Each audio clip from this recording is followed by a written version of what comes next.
이거 저번 주 숙제였잖아, 새끼야. 알았어요. 고전 소설은 오늘 나갈 거고. 자, 106쪽에 4번에 선생님 말씀을 참고하여 가와나를 감상할 때 대답하거나 적절하지 않은 걸 고려해. 홍준아. 선생님이 하는 말이 네. 당연히 글을 읽는데 시 읽는데 힌트가 될 거 아니야. 네. 그래서 읽어봐야지. 시인은 누군가가 남긴 흔적을 바탕으로 그 사람의 삶에 대해서 상상한 바를 형상하고 합니다. 가는 서민들의 삶을 소재로 인간의 선함과 진실함을 그리려고 했던 화가 박수근의 그림을 보면서 여기다가 밑줄 거야. 가난했던 그의 삶에 관해 떠올린 생각을 표현한 작품. 그럼 가는 박수근이라는 사람의 그림을 보고 가난했던 그의 삶에 관해서 떠올린 작품이라고. 그리고 나는 대동여지도를 만든 김정호의 삶을 상상하여 표현한 작품입니다. 조선 후기 지리학자 김정호는 사실적이고 실용적인 지도를 제작하고자 했는데 당시 지도를 만드는 일은 그다지 환영받지 못하는 일이었습니다. 이 점에 주목하여 시인은 거기 동그라미가 비유법 여기 밑줄 칩시다. 지도를 만드는 과정에서 김정호가 겪었을 고난이나 고독을 그리고 있습니다. 그러니까 나시는 뭐가 표현되어 있대? 김정호가 시를 그리는 과정에서 겪은 고난이나 고독이 표현되어 있다고. 이해됐나? 유대감? 이제 시 읽으러 가더라고. 자, 인쇄한 박수근 화백 그림 하나 사다 걸어놓고 물끄러미 그걸 쳐다보면서 그러면 우리 기억 읽었으니까 우리 이거 문제 풀러가야지. 대현 2번에 1번 읽어봐. 화자가 우두커니 박수근의 그림을 응시하는 시적 상황에 드러나고 있다. 어때?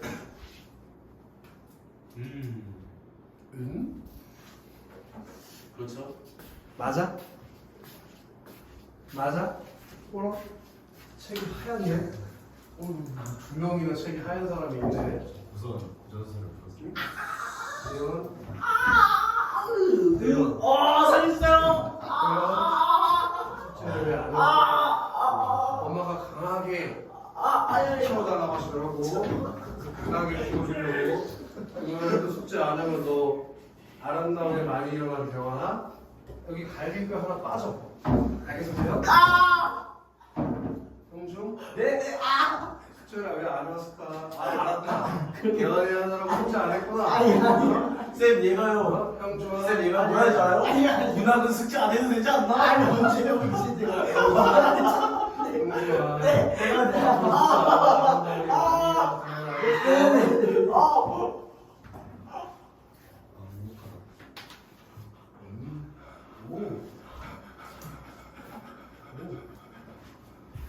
오. 강민 너 모의고사 안 갖고 왔지 마.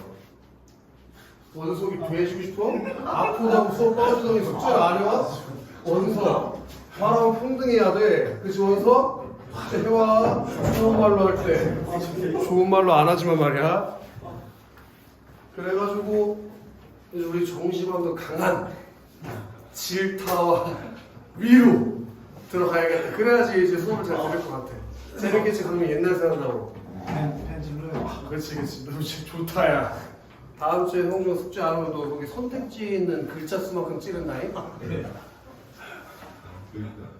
그래서 형준아 네. 예. 대화다. 화자가 우두커니 박수근 그림을 응시하는 거 O야 X야? 맞아요. 뭐라고? 우두커니요. 아 당연히 맞겠지. 물끄러미 그걸 쳐다보면서 라고 했으니까. 그리고 나에다가 동그라미 치자. 나 화자가 이상하게 시를 봐야 될 텐데 나 화자가 직접적으로 표면에 드러났지 민영아? 나는 그 그림의 제목을 여러 가지로 바꿔보곤 하는데 어이구 딱 문 닫아주세요. 숙제 했나? 숙제 했어? 숙제도 안 해줘. 네. 잠깐만요. 몸이 좀 홍준아 네. 다 몸이 안 좋아. 나도 몸이 안 좋아. 홍준아 네. 자꾸 시작할 거야? 안 할게요. 확실해? 네. 만약에 금요일에 시작하면 진짜 안 할게요. 그럼 여기도 갈비뼈 끝에 이거 있지. 네. 이거 없어. 네네네. 내가 이거 없앨 수 있는 사람일 것 같아. 없는 사람일 것 같아. 충분히 여기 갈비뼈를 뺄 수 있는 사람이 있어? 네. 또 지랄해라 해? 들어가. 얼굴이 왜 이렇게 빨개졌어 동준? 기스마크 기스마크. 야 거기 말고 저기 앉아 저기. 거기 앉으면 또 저 핸드폰 빠져. 아니 도원이 옆에 앉듯이.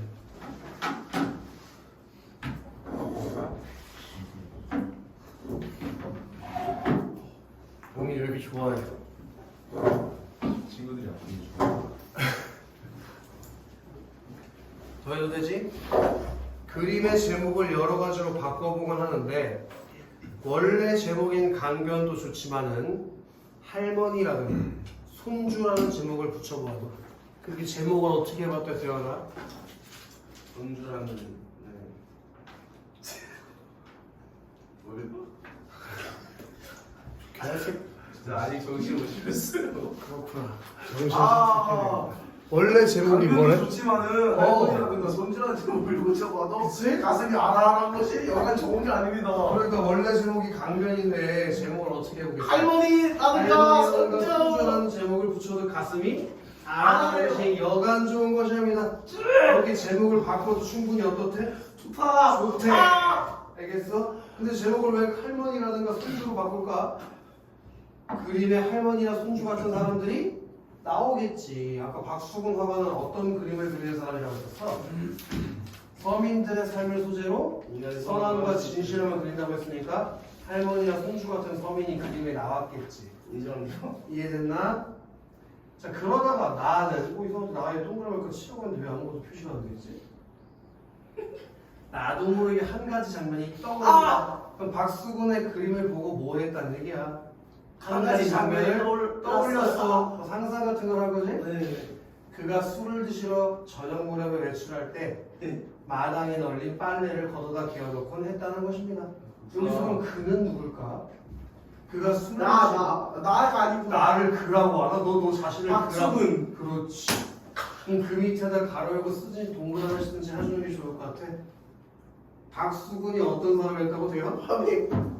저녁 무렵에 그림을 하다. 외출할 때 마당에 널린 빨래를 걷어다 개어놓곤 했다는 것입니다. 그렇게 남한테 들은 것처럼 거슬러하는 형중. 네. 그럼 우리 여기 니은 읽었으니까 2번 풀러 가야 되지 않아? 네.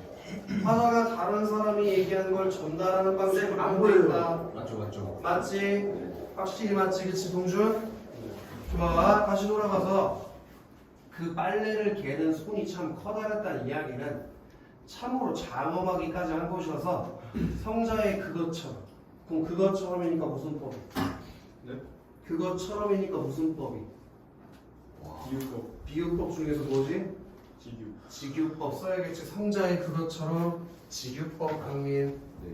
직유법 어디지 지금?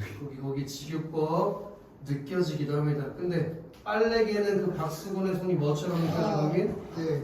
뭐처럼 느껴져? 응? 성자의 그것처럼 네. 느껴진다니까. 빨래개는 손이 네. 그는 멋쟁이이긴 멋쟁이였던 모양입니다에다가 밑줄 하나 박을까? 그럼 그 박수근 그림 보면서 누구를 떠올렸어? 박수근. 근데 화가가 생각하는 박수근은 어떤 사람이야? 멋쟁이. 네. 이해되나 멋쟁이? 네. 그 다음에 민영 네. 그러나가 나와서 그러나 우리 시에서 그러나가 나오면 뭐가 되지? 시상의 전환이 일어나지. 그걸 알아야 될 것 같아. 너 동준 시상 전환. 그러나 또한 시점 전환? 나 시상의 전환이라고 불러야 시점 전환. 소설 있냐? 그러나 이 새끼도 살아있었네. 그러나 또한 참으로 궁금한 것은 진짜 얘가 또 궁금한 게 생겼어. 생각이 바뀌면서 궁금한 게 생겼어. 그 커다란 손등 위에서 아까 박수근 손이 어떠다고 했어. 손이 참 커다랬다는 이야기를 들었다며. 거기서 손등 위에서 같이 꼼지락거렸을 햇빛들. 햇빛들에다 뭐 줘야 돼? 동그라미 줘야지. 네. 그럼 동준. 예. 동준. 그 직을 읽었으니까 3번 풀러가야지. 화자가 상상한 장면이 감각적으로 형상화되어 있다고 해야 했어요. 네? 오지. 시각적으로 형상화한 거 맞잖아. 손등 위에서 햇빛이 어떻게 꼼지락거려? 당연히 상상이지. 네 손 위에서 햇빛 꼼지락거리냐? 형상화한 거지, 그치? 그가 죽은 후에 그럼 여기서 알 수 있는 게 박수근은 어떻게 된 새끼지? 죽은 사람. 그를 쫓아갔는가? 그 햇빛이 박수근을 쫓아갔는가? 어디로 쫓아갔겠어? 그치? 아니면 이승이 아직 남아서 어느 그러한 장엄한 손길 위에 떠 있는가? 하는 것입니다. 라고 그 햇빛이 어디 갔을까 하고 참으로 궁금해서 상상했대. 우리 리을 읽었으니까 4번을 읽어가야지. 감동적인 작품을 창작하겠다는 화자의 소망이 장엄한 손길 위에서 떠 있는가에 나와? 그런 거 답이 당연히 4번인 거지, 그치? 네. 그가 마른 빨래를 개며 들었을지 모르는 뻑국새 소리에다가 또 걸쳐야 되지 않을까? 뻑국새 소리. 아까 그 새끼 손에 있었던 햇빛들 궁금했잖아. 그럼 이번에 빨래 개면서 들었을지 모르는 뭐가 궁금했어? 그건 다 어떻게 되었을까 하고 계속 궁금해하고 있네. 내가 궁금한 일들은 그러한 궁금한 일입니다. 그게 무슨 궁금한 것이냐? 밑줄 시작. 그가 가지고 갔을 가난, 그림 같은 것들이 다 무엇이 되어 오는지까지. 그가 가지고 갔을 가난과 그림이 어떻게 됐을지가 궁금하네. 저녁이 되어 오는지, 가을이 되어 오는지. 근데 그 궁금한 일들은 다 어떤 일이라고? 왜? 박수근은 어떻게 됐으니까? 죽었어. 그래서 존재의 유한성에 대한 화자의 정서, 무슨 정서? 슬픔. 이 드러나 있으니까 5번이 완전히 맞다고 판단할 수 있잖아. 이해돼, 강민? 네. 그럼 우리 가시 읽었으니까 가시의 내용에 대해서 조금 정리를 해보자고. 내용이 쉽지 않으니까 그냥 봤을 때는. 자, 먼저 화자 누가 나왔어, 재현? 박수는 하늘 그림을 사다가 화자가 누구라고? 나가 나왔어. 나가? 나가 재현아 뭘 봤지? 박수는 그림 뭐? 제목이 있을 거 아니야. 그 할머니라든가 손주라는 제목을 개새끼야! 괜찮은 강변 강변이라고 제목이. 할머니랑 손자는 강변에다가 이름을 바꿔본 거고. 야, 너 이름 뭐냐? 류대현 내가 이제부터 네 이름 바꿔볼게. 류병신, 류바보, 류똥깨. 그럼 네 이름 류병신, 류바보, 류똥깨냐? 좋다 그래? 좋다 그러니까 강변을 봤잖아, 그치 대화가. 그죠 강변을 보고 뭐 해봤어? 강변이요? 응. 가슴이 알아냈죠. 네 가슴도 알알하게 만들어줘? 아니, 정신 제목을 바꿔봤잖아. 그리고 네 말대로 가슴이 알알해졌다는 건 뭘 느꼈다는 거야? 만족감을 느꼈다는 거 아니야? 어? 그리고 나서 뭐 했어? 박수근 그림 보고 혼자 실실 쪼개다가 그 다음 뭐 해? 박수근에 대한 뭘 상상했어? 술을 그런 걸 다 뭐라고 할 수 있어? 일화라고 할 수 있어. 일화. 그 사람에 대한 일화. 그치? 그 박수근에 대한 일화를 떠올려 본 거 아니야. 그 박수근에 대한 일화가 뭐였어? 박수근에 대한 어떤 일화를 떠올려 봤어? 박수근이 어떤 새끼였대? 술 처먹으러 나가기 전에 맨날 빨래를 개고 나갔다며. 그치? 그렇게 외출하기 전에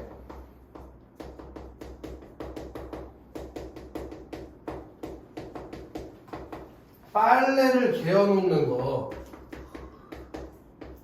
그런 일화를 떠올려보면서 박수근이 멋쟁이구나 라고 생각했다며. 그치 대현? 그치? 그럼 이렇게 박수근에 대한 일화를 떠올린 다음에는 뭐 했지? 그 커다란 순둥이에 움찔거렸을 햇볕들이 그런 거 다 뭐라고 할 수 있어? 참으로 궁금한 것이 있다면서 궁금한 것들을 떠올려 봤잖아, 그치? 네. 그럼 얘가 궁금한 게 뭐였어? 뭘 궁금했냐? 슬픈 거 박수근의 3개, 박수근의 3과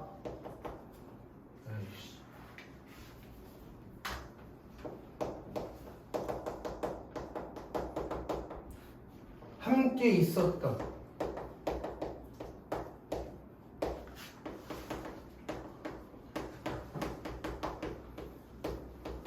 박수근의 삶과 함께 있었던 존재의 행방이 존재들의 행방. 예를 들면 너네가 아까 동그라미 친 것들 아니야? 떡국새 소리라든지 햇빛이라든지 가난이라든지 그리움 그런 것들이 어떻게 됐을까를 궁금해했잖아. 맞아? 그러면서 뭘 느끼게 돼? 존재의 유한성에 대한 슬픔을 느꼈잖아. 이해되나? 그게 가시의 내용인 거야 이게. 간단하지? 그럼 가시를 요약해서 주제를 찾으라고 한다면 뭐라고 할 수 있겠어? 뭐라고 할 수 있겠어 주제를? 박수근 그림에서 비롯된 상념, 생각 정도라고 이해할 수 있는 거지만 큰 내용이 없는 거야. 그럼 이제 돼요. 네. 우리 가나의 공통점으로 적절한 걸 풀으라고 했으니까 1번 문제에 가만 가지고 한번 풀어보자고. 네. 시선의 이동이라는 거 있었나 없었나? 없다. 시선의 이동 있었지 왜 없었나? 박수근 화면 그림 보다가 이것저것 다른 거 보면서 시선이 이동했는데 문제는 시간의 흐름이 있어 없어? 없다. 그게 없어서 안 돼. 가상의 상황을 설정한 건 맞아 틀려? 맞다. 맞지? 그러면서 시적 대상인 박수근의 그림을 박수근의 삶을 예찬하고 있다 어때? 이건 괜찮지? 네. 색채 이미지 대비 있었나? 색채 대비? 없다. 그럼 색채를 떠올릴 만한 것도 딱히 보이는 게 없지? 네. 그럼 이건 지문에 형중 말을 건네는 방식 썼어 안 썼어? 말을 건네는 방식이 뭔데? 상대방에게 말하는 것처럼 얘기하는 거지?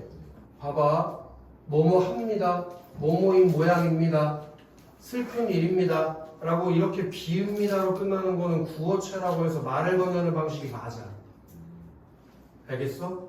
그럼 박수근에게 친밀감을 드러내고 있는 거 오해 안 했어요. 괜찮다고 이거. 그 다음에 서동준 네? 의문형 종결어미를 썼니? 의문형 종결어미 썼어 안 썼어? 안 썼어요. 썼으면 안 썼어요. 썼으면 안 썼어요.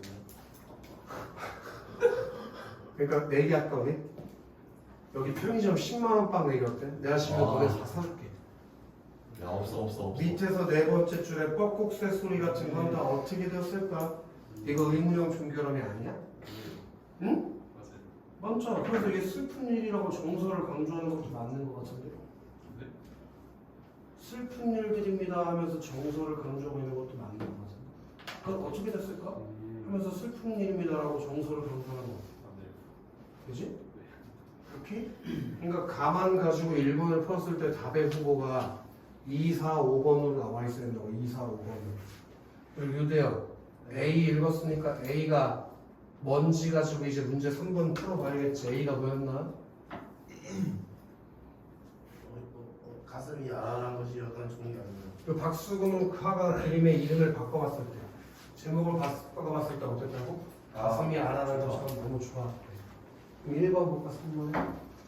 공존할 수 없었던 과거의 대상에 대한 아니죠. 아니지? 자 조재현 예. 생활고의 괴로움을 극복할 수 있을 것 같다는 기대감이 드나? 절대 아니겠지. 자 신민영 내면을 성찰하는 가운데 느끼는 부끄러움이 나와? 그럼 자신이 하는 행위 이름 바꾸기에 대한 만족감 어때? 네. 맞지? 그 다음에 장원석 가족을 회고하며 연상되는 즐거움이 있나? 여기서 이름을 갖다 바꿔 붙여주면 가족을 회고한 거야?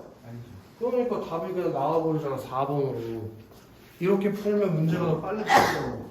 그 다음에 4번 문제에서 1, 2번 풀고 가야지. 1, 2번 여도헌 1번 한번 읽어봐.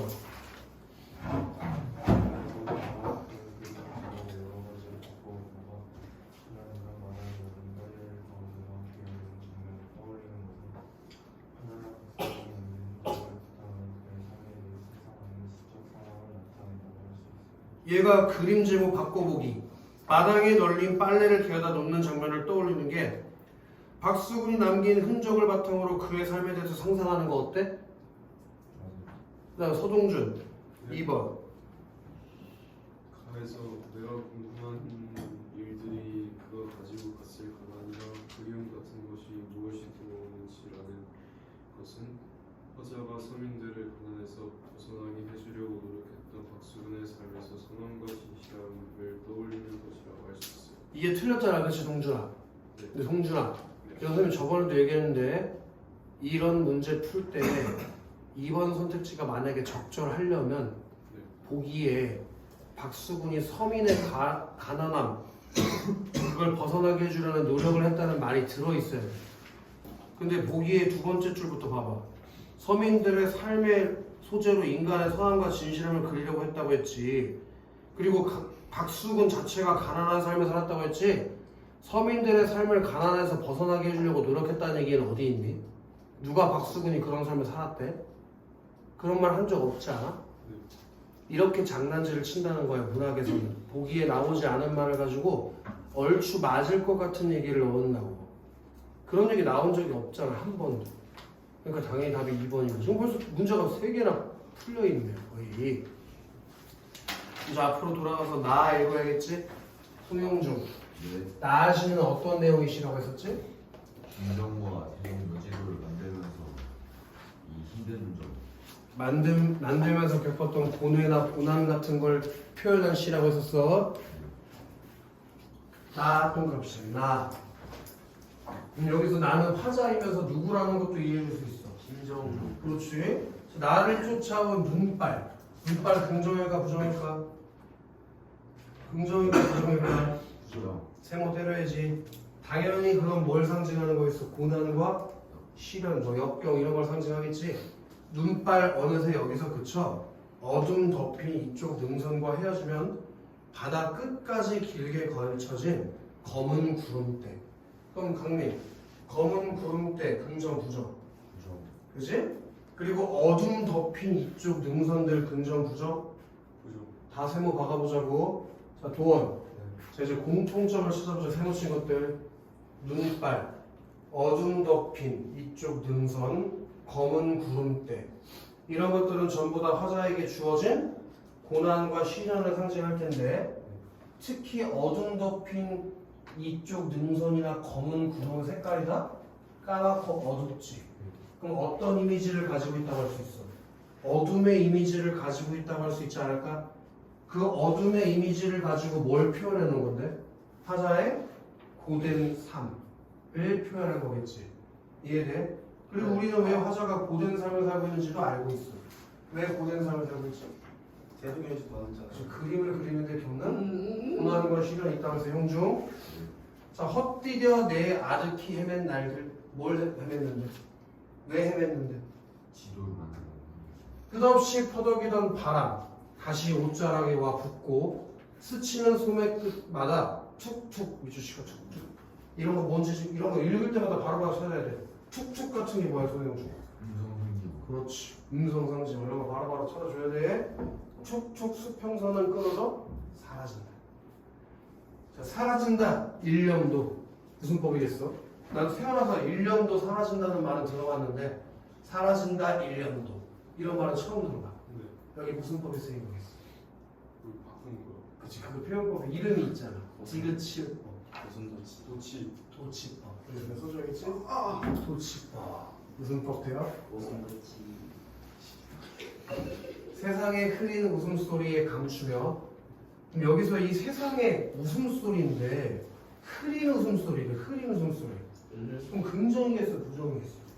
당연히 부정이지. 흐리는 웃음소리라고 했으니까. 이런 게 이제 어떻게 보면 일종의 공감각적 심상이 쓰인 거야. 야, 웃음소리가 어떻게 흐리냐? 흐려? 보여? 그럴 리가 없잖아. 그럼 이건 청각에서 뭘로 옮겨간 거야? 시각으로. 이런 걸 읽을 때 바로바로 발견할 수가 있어야 돼. 그 정도 경지가 돼야지 문제 풀 때 빠르게 풀 수 있어. 문학은 정확하게 푸는 것도 중요하지만 빠르게 푸는 게 중요해. 청각의 시각화하니까. 웃음소리가 눈에 보여? 방금 보였어, 강민? 히히히히. 무슨 색이야? 보일 리가 없잖아. 그럼 귀로 듣는 건데 마치 눈으로 보는 것처럼 표현한 거니까 청각의 시각화가 되는 거야. 그렇지, 나연? 청각의 시각화.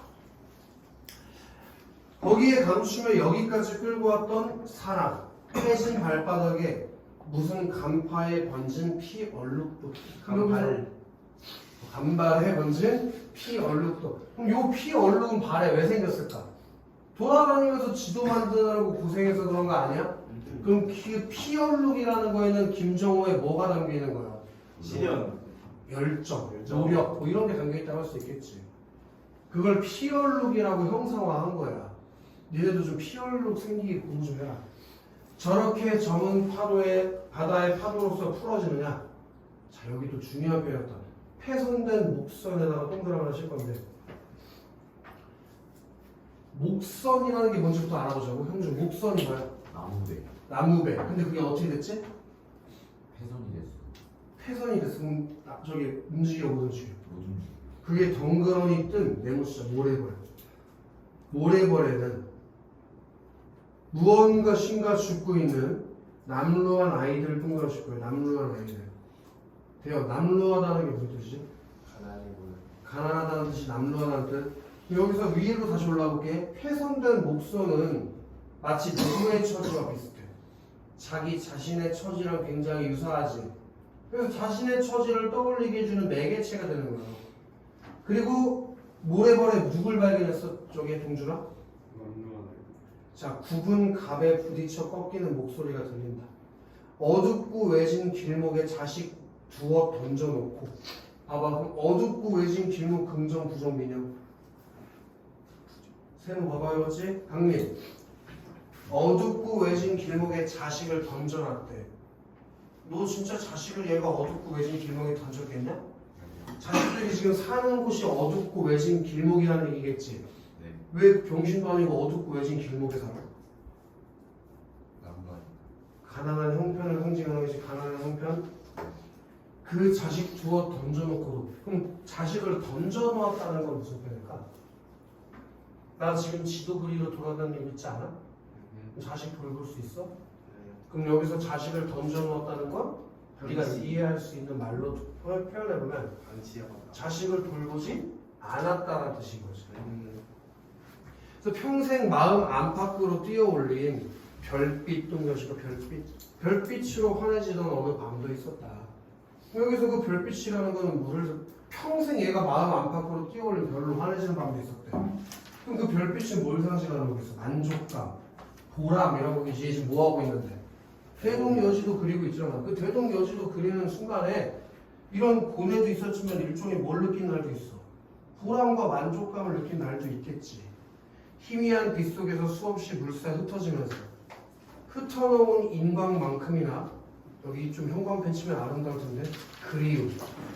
흩어놓은 인광만큼이나 강민아 뭘 느꼈대? 그럼 이건 누구? 우리? 형 옆쪽으로 넘어간 것 같은데 뭐에 대한 그리움이겠어? 가족에 대한 그리움이지 자식에 대한 그리움이지? 네. 얘가 대동여지도 그리느라고 가족들과 함께하지 못했잖아, 그지? 네. 그 가족에 대한 뭐? 그리움. 네. 그리움 끝없고 마주 서면 아직도 등불 켜놓고 어디론가 가고 있는 돛배 한 척 동감을 칠 건데 형중 맞출 수 있을 것 같으면 이 돛배 한 척이 보인다는데 그 돛배 한 척은 비유를 한 것 같아요. 뭘 비유한 걸까? 자기 자신. 그렇지. 왜 자기 자신이라고 생각했어? 그림을 그리기 위해서 떠도는 자기 처지랑 떠돌아다니는 배랑 유사하니까. 이해되나? 그렇게 가족을 돌보지 못하고 떠돌아다니는 자신의 처지를 표현한 게 대동여지다 이거야. 알겠어? 동준? 그럼 이제 나머지 문제 풀어보면 되겠네. 저 원서. 가상의 상황을 설정하여 시적 대상을 예찬하다는데 여기서 시적 대상이 뭐 자식 이런 건데 예찬적 태도가 있냐? 그 다음에 나연. 말을 건네는 방식으로 친밀감을 드러냈다는데 여기 말을 건네는 방식이 있어? 가시에? 그런 거 없지, 그치? 그럼 그 얘기는 답이 5번이라는 얘기겠네. 의문형 종교론이 어디 있는지 찾아볼까? 예를 들어 이연의 사행에 가면 저렇게 점은 바다의 파도로서 풀어지느냐? 이런 표현 있지 않아? 거기에 의문형 어미가 나오는데 왜 없다고 해? 그러니까 당연히 답이 5번인 것이지. 이해되나? 그럼 우리 3번 문제도 4번이 답이었지 한번 보자고. 자신이 해온 일에 대한 만족감이 드러나고 있다. 아까 별빛으로 환해지던 어느 밤이 있었다가 그림 그리는 자신이 삶에 대한 만족감을 나타내는 거라며 맞을 거야. 이렇게 표현하면 된다고. 알겠어? 자, 그다음 마지막 지문. 승수건의 나팔꽃과 가지가 담 넘을 때 가보자.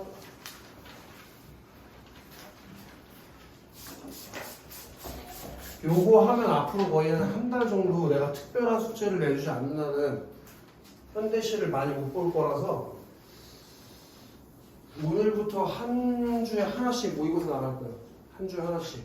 근데 그거 말고 별개로 숙제가 더 나갈 건데 뭐가 나갈 거냐면 매주 테스트를 볼 거예요. 근데 이 테스트가 뭐냐면 OX 퀴즈야. 그러니까 현대시 한 편 정도 주고 짧게 5분 정도? 현대시가 만약에 시험에 출제됐다면 맞는지 틀린지 판단해 객관식 풀잖아. 그 감을 계속 연습을 안 하면 잃어버린다고. 그래서 그 OX 하는 테스트 그거 시, 얘네가 좀 생소한 시나 스톡에서 배웠던 시 주고 OX를 빨리 푸는 연습. 그러니까 어쨌든 결국에 중요한 건 뭐야? 시간 안에 빠르게 푸는 거잖아. 문학은 무조건 21분 안에 들어와줘야 얘네가 비문학까지 다 해결해. 알겠지, 홍중? 홍중 이번에 문학 풀 때 되게 빨리 풀지 않았어? 그러니까 그냥 보고 바로바로 답이 술술 보였잖아. 근데 네 수능 때 그거 만약에 답이 안 보이면 어떡해? 했어야죠. 그러니까 근데 패스를 계속 해가지고 끝까지 가버리면 어떡하냐. 그런 것들을 정확하게 빨리빨리 풀어가는 연습을 계속 해야 돼. 안 그러면 감을 계속 잃어. 알겠지, 류대현? 오케이.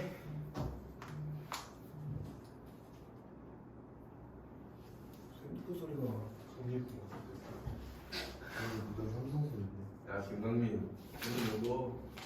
현대시 11강으로 가봅시다.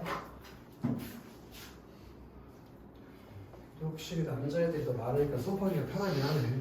즐겁고. 남녀 차별 반응인가요? 근데 내가 수업하기 편한데 남녀 차별이 어딨어? 특히 거북한. 이 바로 직전에 성고 1학년 수업하잖아. 너무 재밌어. 너무 좋아. 벌써 눈물이 난다. 최고의 즐거움. 오늘 그것만 기다리고 있었어. 천고 수업. 화요일에는 천고 수업, 토요일에는 중앙고 수업. 그것만 기다리면서 살아. 일주일 내내. 특히 거북한. 자, 4번 문제 보기 읽으러 가보자, 형중. 네. 아, 너네가 서운할 뻔했다. 일요일 천고 수업도 있구나. 그것만 기다리겠다고. 저희 아이. 이해도 기다렸습니다. 금요일인데. 4번 보기를 참고해 다만 나에 대해서 이해하면서 적절하지 않은 걸 고르래. 시에서 자연물은 상징적인 의미를 갖는 경우가 많다. 관찰자로서 화자는 자연물의 조화와 작용, 변화와 성장을 통해 인간의 삶에 적용할 수 있는 교훈을 얻게 되는 데서 흐뭇해. 이런 류의 시들이 굉장히 많지. 어떤 거냐면 자연현상을 보고 인간의 삶에 적용하는 거야. 니네 천고 친구들 1학년 때 배웠던 시를 가지고 생각해. 너 재현이, 니도 마찬가지야. 니네 1학년 1학기 시험 범위에 첫사랑이라는 시가 있을 때 첫사랑. 그게 뭐였어? 나뭇가지에 눈이 내려앉는 모습을 보면서 인간의 첫사랑에 대해서 떠올려 보는 거. 그렇게 자연현상, 자연물의 조화와 작용, 변화와 성장을 인간의 삶에 적용해 보는 거. 그런 건 현대시에서 아주 자주 나오는 내용들이지. 그러면서 뭘 얻게 돼, 동준아? 교훈을 얻게 되는데 이때 교훈 중에는 거기 밑줄 하시고요. 시련이나 한계 상황을 극복하고 삶을 구해하는 의지. 어떤 교훈을 느낀다고? 시련이나 한계 상황을 극복하고 삶을 구하는 의지. 그리고 하나 더 쳐야지. 주변의 지지와 협력에 힘입어 현실의 제약을 이겨내고 미지의 영역에 도달하는 용기. 이렇게 형중 네. 어떤 교훈을 느꼈다고? 긍정적인 태도. 얼굴도 주변의 지지와 협력에 힘입어 현실의 제약을 이겨내고 미지의 영역에 도달하는 용기. 그지? 네. 근데 굳이 교훈을 몇 개 줬지? 두 개나 줬죠. 왜 그랬을까? 우리가 읽은 시가 그러니까 네가 첫 번째 시에서 뭘 느껴야 돼? 시련이나 한계 상황을 극복하고 삶을 구해가는 의지라는 교훈. 두 번째 시 나시에서 주변의 지지와 협력에 힘입어 현실의 제약을 이겨내고 미지의 영역에 도달하는 그런 것들을 느껴야지. 이해돼, 동준? 네. 보기를 그렇게 읽어야 돼, 동준은? 알겠어? 다시 읽어가지고.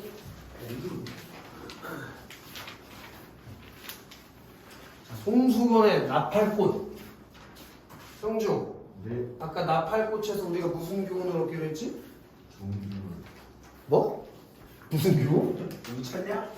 극복하고 시련이나 한계를 극복하고 삶을 보양하는 의지라는 교훈을 이제부터 네 머릿속에 박아놔야 돼. 네. 그거 하려고 보기 읽는 거니까 네. 항상 보기를 가지고 시에다가 연결해서 읽는 생각을 꼭 가져야 돼.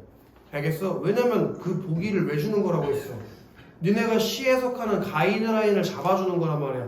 니네 족대로 생각 안 하게 현대시는 여러 개로 생각해 볼 수 있는 여지가 있잖아. 근데 보기를 굳이 주는 이유는 그런 여러 개의 생각을 차단하려고 하는 거라고. 그러니까 다른 상상들은 다 버려야 돼. 무조건 어떻게든 보기에 끼워 맞추는 해석을 해야 돼. 알겠어? 니네한테 시감상을 물어보는 게 아니니까. 자, 바지랑 때. 형중아, 바지랑 때가 뭐래? 빨래줄을 하시는 게 거기 끝 더는 꼬일 것이 없어서 끝이다 끝 하고 다음날 아침에다가 당연히 내고쳐야겠지. 시간적 배경이 나왔으니까 강림. 다음날 아침 나가보면 나팔꽃 줄기에다가 동전을 박아야겠네. 나팔꽃 줄기 강림. 그 나팔꽃 줄기가 시의 중심 대상이 되겠지? 화자가 바지랑 때 끝, 그 빨래 막대기 끝 더는 꼬일 것이 없어서 끝났다 라고 생각해서 예상했어. 근데 다음날 아침에 나가서 나팔꽃 줄기를 보니까 허공에 두 뺨은 더 자라버렸대. 허공으로 두 뺨이 더 자라버렸어. 원래 더 이상 못 자랄 거라고 예상했는데 그 예상을 벗어나서 더 자라버렸다고. 그렇게 꼬여있는 것이다. 움직이는 것은 아침 두어 점, 아니 아침 구름 두어 점, 이슬 몇 방울. 더 움직이는 바지랑 때는 없을 것이다. 그 얘기는 무슨 얘기일까? 더 이상 나팔꽃 줄기는 자라지 못하겠네 라고 예상했다는 거야. 그런데도에다가 뭐 줘야 돼? 역삼각형 하나 줘야지. 그런데도 이런 거 뭐가 일어나는 건지 좀 전에 배웠는데? 시상적. 오, 동준 좋아. 시상의 전환, 그치 형중? 그런데도 다음날 아침에다가 내놓쳐야지.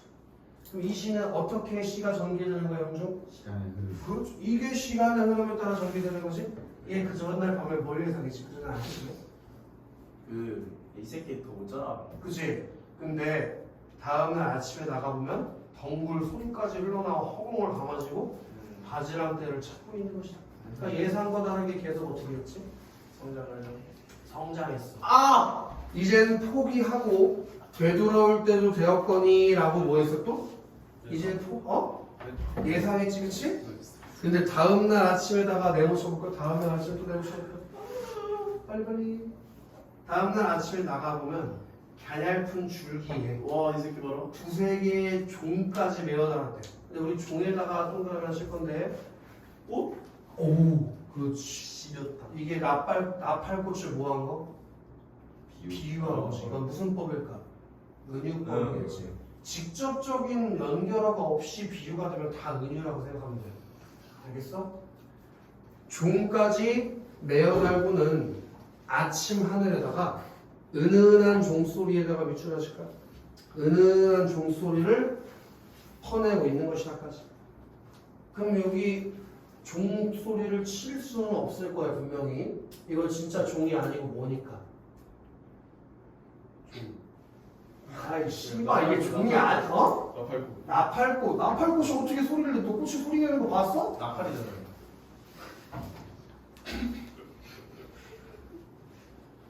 아닌가? 하늘나라로 가보시면 오케이? 자, 민영. 그럼 은은한 종소리를 펴내고 있다는 거는 쉽게 얘기하면 나팔꽃이 폈다는 건데 그 나팔꽃이 핀 사실을 종소리를 펴내고 있는 것이다 라고 하면서 무슨 이미지를 통해서? 청각, 뭐지? 은은한 종소리에다 하는 건데 그게 청각적 이미지로 나팔꽃이 핀 걸 표현한 거. 자, 여기서 한번 끊어버려야 돼. 여기까지가 나팔꽃에 대한 관찰이 나온 거거든. 근데 이 나팔꽃이 어떤 존재였어? 아, 이제 더 이상 한계다 라고 생각할 때 더 발전하고 한계다 라고 생각할 때 더 발전하지 않았어? 우리 아까 보기랑 같이 꼭 읽으라고 했지. 한계 상황을 극복하고 삶을 요양하는 거. 그런 존재가 누구야 지금? 그 나팔꽃이라는 자연현상을 보면서 이제부터 다시 읽어줄게. 이제 더 꼬일 것이 없다고 생각했을 때 그때가 어떨 때야? 한계 상황에 도달했을 때. 우리 동그라미 쳐야지. 그 나팔꽃이 꽃을 피우는 자연현상에서 우리라고 어떻게 됐어? 인간의 삶으로 적용했잖아. 우리의 아픔도 한 번 길게 꼬여서 미치실까? 푸른 종소리. 이거 니네 한 100번 들었을걸? 푸른 종소리 이거 듣자마자 팍 떠오르는 게 있잖아. 뭐야? 어이씨. 나와서 아이씨 다르잖아 그거야. 에? 푸른 종 누가 답을 말했는데? 정답이다. 그래 공감각적 심상이지. 어떻게 종소리가 푸르냐? 땡땡땡땡땡땡 푸른색이 나가? 그럴 리가 없잖아. 어떻게 종소리에서 색깔이 보여? 가져와 무슨 색인지. 이게 공감각적 심상. 뭐에서 뭐로 한 거야? 정답이다. 그래. 그럼 여기서 이 푸른 종소리는 뭘 상징한 거겠냐? 한계를 극복하여 이뤄낸 성장. 그걸 상징하는 거겠지. 그러니까 이렇게 되는 거네. 나팔꽃이 핀 걸 관찰하고 인간도 이렇게 나팔꽃처럼 한계를 극복해서 성장해낼 수 있구나 라는 내용을 교훈을 전달하는 시인 거잖아. 그럼 니네 이것도 배워보는 거 떠올려보자고. 나팔꽃이 자라서 덩굴을 넘어가는 걸 봤어. 그리고 인간도 이렇게 될 수 있네 라고 생각했어. 먼저 봐. 그 다음에 생각해. 이런 시상전개 방식을 뭐라고 배웠어? 경정. 선경후정. 그러니까 이 시는 선경후정과 시간의 흐름에 따라 시상전개가 되는구나라는 걸 눈치챘어야지. 선경후정이 맞구나라는 걸 찾을 수 있었어야지. 이해되냐? 오케이? 그래서 이 시는 굳이 부분들을 좀 나누면 1행부터 6행까지를 한 구절로 묶어볼 수 있어. 1행부터 6행까지는 뭐냐? 화자의 예상과 다르게 계속 자라는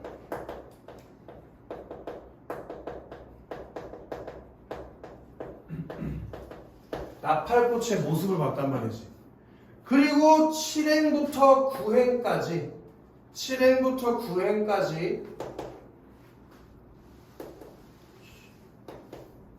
포기하지 않고 결국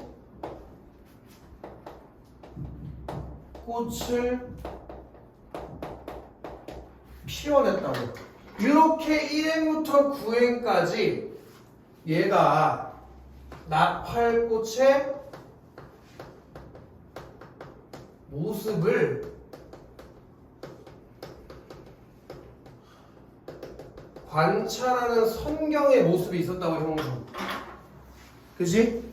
그리고 나서 10에서 11행의 그 두 줄 10에서 11행에서 삶에 대한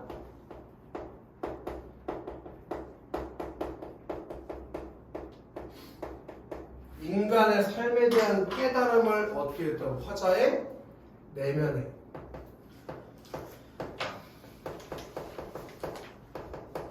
그래서 다시 한번 얘기지만 시가 현대시에서 흔치 않은 경우들인데 선정 후경의 방식으로 시가 전개되고 있다. 이해돼? 그 내용을 이해해주면 될 것 같아. 그럼 이제 문제 풀러 가면 될 것 같은데 강민. 자, 강민. 네. 공통점이야. 공통점. 강민. 동일한 시구의 반복을 통해서 시적 상황을 강조한다는데 O야 X야? O지. 어디서 동일한 시구가 반복되지? 이젠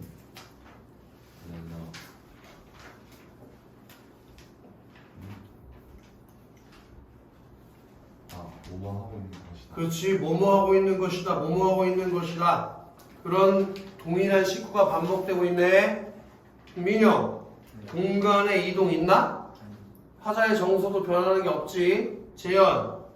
단정적 어조가 뭐였는지 기억나? 단정적 어조? 단정적 어조는 재현아 뭐뭐다 이렇게 끝나서 평서형으로 끝나서 네가 생각할 여지가 없게 만드는 게 단정적 어조야. 근데 가 볼래? 우리의 아픔도 더 한 번 길게 꼬여서 푸른 종소리 나는 법일까? 이건 의문형 어미를 썼는데 이걸 단정적 어조라고 할 수 있냐? 오히려 추측의 어조라고 해도 맞지 않아?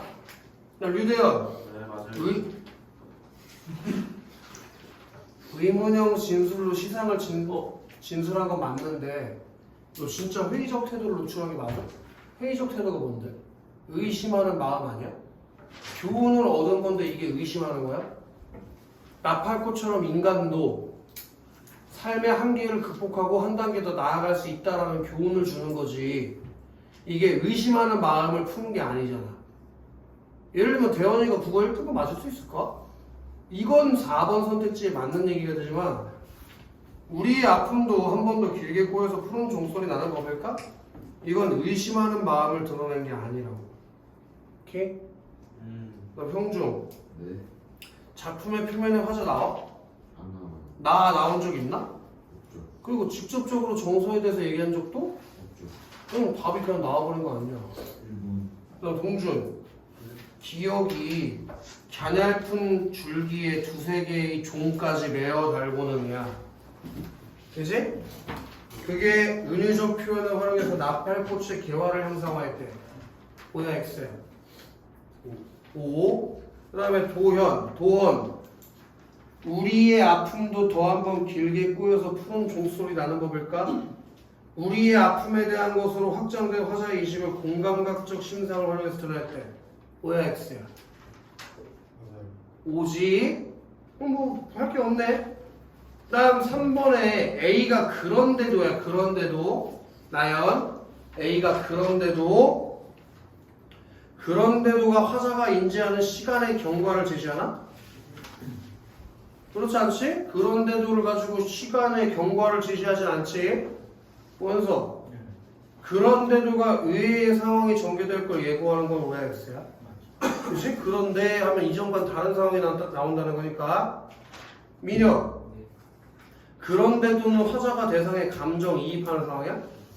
강민 그런데는 화자의 내면을 응시하는 쪽으로 시상을 전환시켜? 아니요. 그건 내면을 응시하는 게 아니었잖아. 나팔꽃이 예상과 다른 모습으로 자란 거 아니었어? 네. 그 다음에 재현 대상에 대한 화자의 예측이 어긋난 상황을 부각하는 거 어때? 맞아요. 그럼 답의 후보가 2번이나 5번 중 하나로 좁혀지겠네. 대현 네. 1, 2, 3번을 풀어봐야겠지. 4번에 1, 2, 3번? 네. 4번에 1번 한번 읽어볼래? 가에서 바지락의 끝은 관찰 대상이 자연으로 동작한 한계상을 환기하는 것을 볼 수 있겠습니다. 바지락의 끝은 관찰 대상인 나팔꽃이 봉착한 한계 상황을 떠올리게 하는 거 어때? 맞아요. 형중 네. 나팔꽃 줄기의 변화와 성장을 통해 화자는 인간의 삶에 적용 가능한 의지에 관한 교훈을 떠올렸대. 맞죠. 동준 이제 꼬일 것이 없다는 화자의 생각은 시련을 극복하고 삶이 고양되었다는 판단이야. 이제 더 이상 꼬일 게 없네 라고 생각한 게 시련을 극복하고 삶이 고양됐다는 뜻이야? 오히려 반대로 한계에 봉착했구나 라고 생각한 거지. 그럼 적절하지 않잖아. 답이 그냥 가에서 나와버린다고. 그래서 현대시를 제발 끊어서 풀어달라고 하는 거야. 답이 몇 개가 나와버린다니까 하나에서. 다만 이러려면 뭐가 가능해야 된다고. 명확하게 내가 맞다 틀리다를 빨리 선택할 수 있어야 돼. 그 훈련을 계속해야 돼. 현대시는. 알겠어? 현대시는 고전시랑 다르게 문장의 뜻이 무슨 말인지 몰라서 못 풀진 않잖아. 그지? 그럼 논리적으로 맞나 틀렸나를 빨리빨리 판단해야 된다고. 고민하면 제가 득된 거예요. 나시 읽으라고 하고 가지가 땀을 먹을 때. 이 시 예전에도 스무특강 하면 나온 적이 있는 시인데 요 사람 나올 때마다 내가 드는 생각이 있어. 우리나라 시인에 여류 시인이 많이 없고 수능에 출제된 여류 시인이 별로 없는데 요 정끝별 요 사람 시인은 몇 개 수능에 나온 적이 있어서 올해도 시험에 혹시 출제될 수 있지 않을까? 그런 생각이 들어요. 요 나시가. 좀 제대로 공부해 놓는 게 좋을 수 있어. 꼭 그렇게 요즘에 그런 걸 반영해가지고 뭐 어떻게 해서든지 좀 남녀의 균등을 맞추려고 하는 그런 경향이 있거든. 그래서 여자가 쓴 시가 수특에 나올 때 수능에 연기돼서 출제되는 경우들이 좀 있었어. 뭔 말인지 알아? 그래서 이 사람 시 혹시 나오면 대박이잖아? 공부 잘해놨는데 그럼 읽지 않고 풀 수 있으니까 잘 공부해놓는 게 좋다는 얘기예요. 알겠지 강민? 그래서 수능에서 만약에 이 사람 시가 나오면 얼마나 휘파람 속으로 휘파람 불러야지. 어? 나이스 하고 풀면 되잖아. 안 읽고 풀어도 되는 상황이 나오는 거니까 얼마나 좋아. 그치 동준? 동준이가 지금 절대 졸리면 안 되는데. 눈이 먼저 해서 그래요. 아 그럼 눈이 안 건조하게 눈물 나게 해주면 되겠네. 눈물 나면 눈이 건조할 일이 없잖아. 논리적으로. 동준아 목에 힘 빼. 목에 힘 주면 죽어. 지금 이제 정신 확 들었어? 괜찮아. 자격증 있어. 시원해 보이고. 너도 해줘? 죽으면 어쩔 수 없지. 아니도 넌 죽고 나는 저기 청원교도소 가는 거지 뭐. 너가 복수해줘. 바로 가보자고. 가지가 담을 넣을게. 이를테면 제목이 아예 가지가 담을 넘을 때라고 써 있었잖아. 그럼 당연히 중심 대상이 뭐겠어? 가지. 즉 수양이 늘어진 가지에다가 동강을 가는 거야.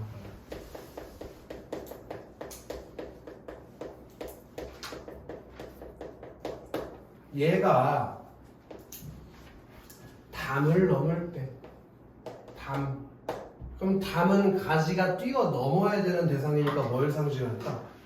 제약이나 금기, 뭐 장애물이라고 해도 괜찮지?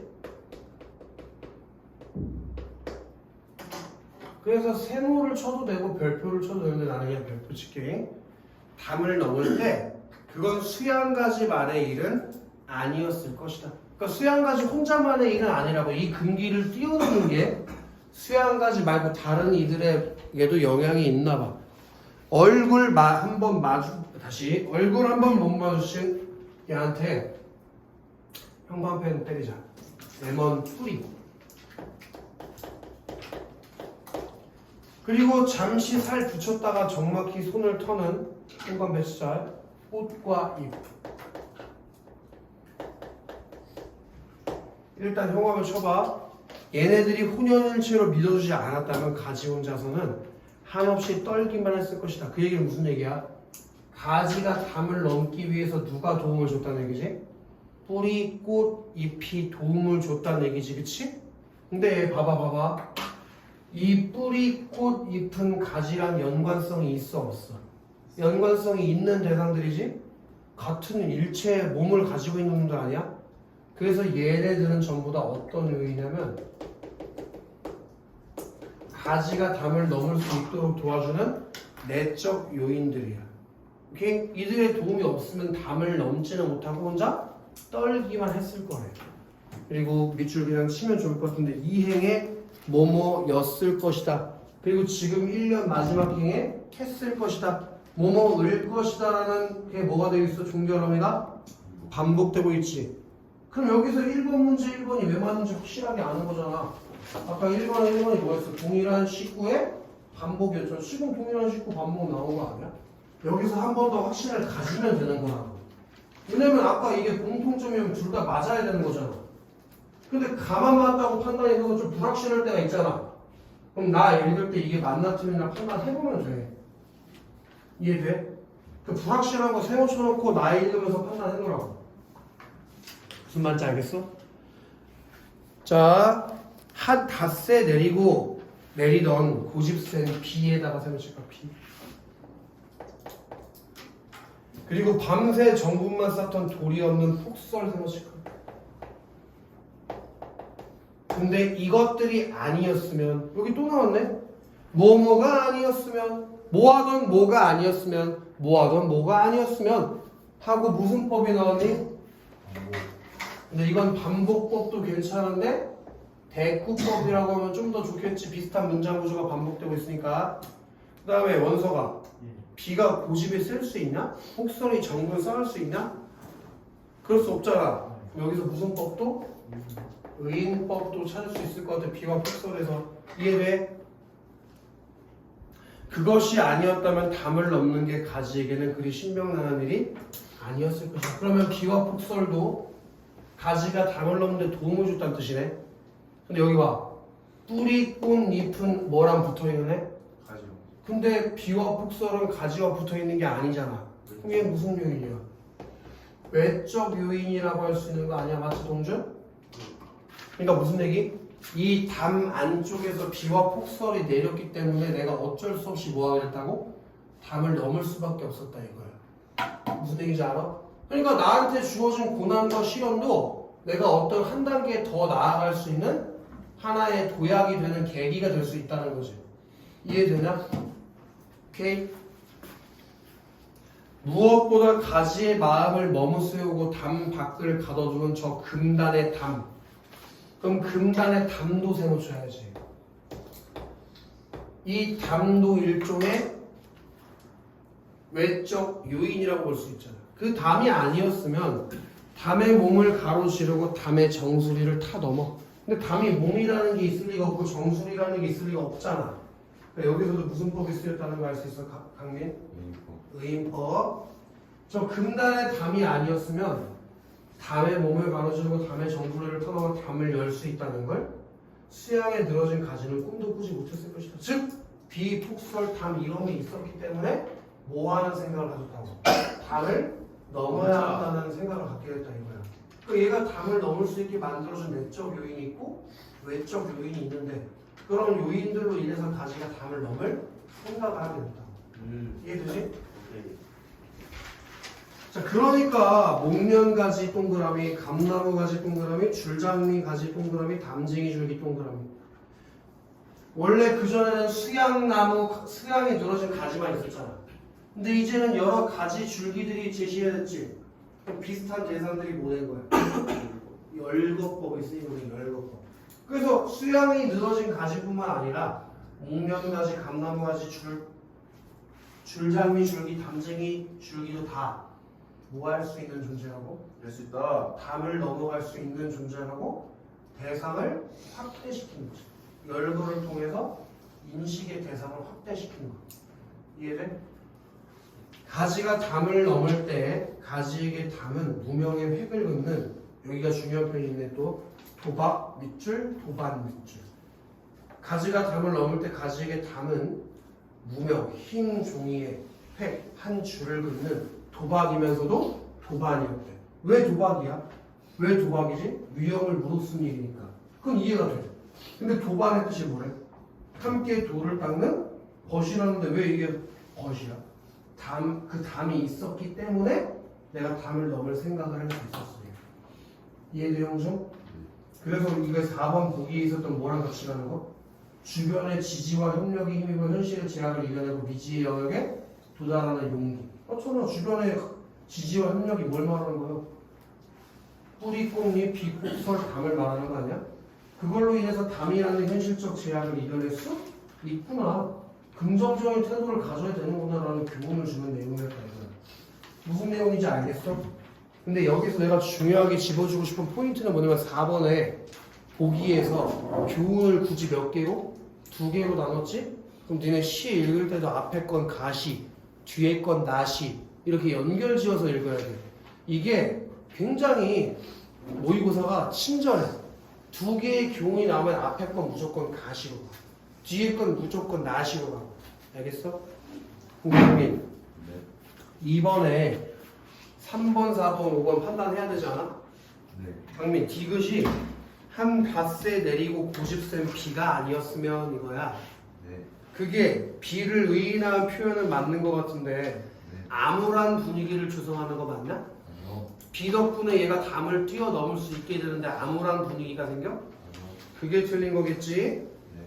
그럼 리을은 수양가지 이외의 존재 열거한 거 맞고 대상의 범위를 확대한 것도 맞네. 그리고 미음에서 어형의 유사성, 단어의 모양의 유사성이야. 어형이 단어의 모양이라는 뜻이지? 도박, 도반 유사한 거 맞잖아. 그래서 가지에게 담이 지닌 이중적 가치를 부각하는 것 맞네. 이런 걸 우리 4글자로 뭐라고 하는지 기억나냐? 언어유희.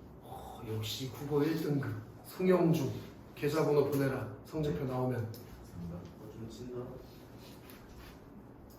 이번에 저 그런 거 5월 모의고사 잘 봤니? 80 넘었니 도와? 아, 80은 넘었어? 85는 뭐라고? 맞지 맞았어. 88 잘 맞네. 그럼 80은 넘었어? 못 넣었어요. 이번 5월 모의고사는 80은 무조건 넘었어야 돼. 그거 못 넘으면 진짜 어려워. 어려운 사람. 알겠냐? 죄송해요. 그게 만약에 뭐 내가 외부의 영향을 받은 것 같다고 생각이 들면 다시 풀어봐. 5월 모의고사 뽑아가지고 4월 모의고사. 80 밑으로 떨어져 있는 건 꽤나 심각한 문제가 있는 경우. 다시 풀어본다. 개빡치네. 오케이? 그 정도 난이도에서 80점 못 넘는다는 거는 이건 어려운 일이다. 수능에 도전하지 말아야 된다 신호다. 알겠어? 빡치네.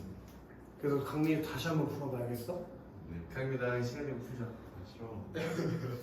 같은 말이야 둘이? 신기네. 같은 말이야? 그럼 아침에 1교시 때 아 내일 6시에 좋아. 일찍 못한다.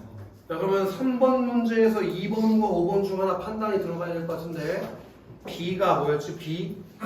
B가 무엇보다였다. 무엇보다. 자 2번 무엇보다는 동일한 상황이 지속적으로 반복된 것을 회고한다. 전혀 아니지? 그럼 5번이 답이라는 얘기네. 화자가 특정 대상을 다른 대상들보다 주목하는 상황. 무엇보다 가지의 마음을 머무세우고 무엇보다 가지의 마음이라고 특정 대상을 주목하는 상황을 나타내는 거 맞잖아. 그렇게 해서 답을 다 풀어주면 되고 이제 우리가 시는 일단 기본적인 현대시 고전시는 다 끝났는데 매주 화요일마다 이제부터 시 테스트를 계속 할 거야. 5분 테스트를. 알겠지? 그러니까 무슨 얘기냐면 5분 일찍 오라고. 수업 시간 하기 싫으니까. 5분 일찍 와서 여기 4강의실 있지. 그래서 아까 창문 뚫려 있는 강의실. 글로 다 집합해 있어. 앞에 선생님한테 말씀드려가지고 시험지 배부하라고 할 테니까 무조건 5분 일찍 와. 지각하지 말고. 5분 일찍 안 오면 5분 늦게 끝내줄 거예요 수업. 알겠어? 서동준 너 한 번 더 지각하면 갈비뼈 진짜 다 뽑아버린다네. 여기까지 오늘 쉬었다가 고전 선물하러 가자.